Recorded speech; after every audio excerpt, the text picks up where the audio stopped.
আসসালামু আলাইকুম। আশা করি সকলে ভালো আছেন। তো দর্শক, দেখতে পাচ্ছেন আমাদের চাষের জমিতে আমরা কিভাবে এই ধানগুলো চাষ করে থাকি।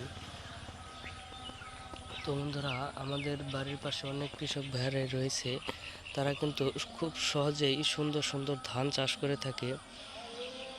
এবং এই ধানগুলো তারা কিভাবে চাষ করে থাকে এবং এই ধানগুলো চাষ করে তারা কিন্তু ভালো ধরনের লাভবান হয়েছে, এবং আপনারাও কিন্তু চাইলে ভালো ধরনের লাভবান হতে পারবেন।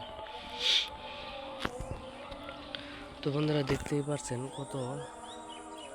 কতটা জমিতে আমরা ধানগুলো চাষ করেছি। তো বন্ধুরা, এই ধানগুলো চাষ করে প্রচুর পরিমাণে লাভবান হওয়া যায়। আপনারা চাইলেও খুব সহজেই ধানগুলো চাষ করতে পারেন। তো বন্ধুরা, এই ধানগুলো অবশ্যই আপনারা একটি চাষের জমিতে সুন্দর করে হাল চাষ করে নেওয়ার পরে এই ধানগুলো সুন্দর করে পানি দিয়ে কাদা মাটি তৈরি করার পরে সেইখানে আপনারা এই গাছগুলো রোপণ করে দিবেন। এবং রোপণ করে দেওয়ার পরে সেই গাছগুলো যখন বড় হয়ে যাবে, তখন কিন্তু সেই গাছে আপনাদের এই ধরনের ধান ফলনগুলো হবে। তারপর আপনারা এই ধানগুলো খুব সহজেই এইগুলোতে ফলন হলে আপনারা ভালো দামে বিক্রি করতে পারবেন। তো বন্ধুরা, আমাদের ভিডিওটি যদি আপনাদের একটু ভালো লেগে থাকে তাহলে অবশ্যই চ্যানেলটি সাবস্ক্রাইব করে দেবেন।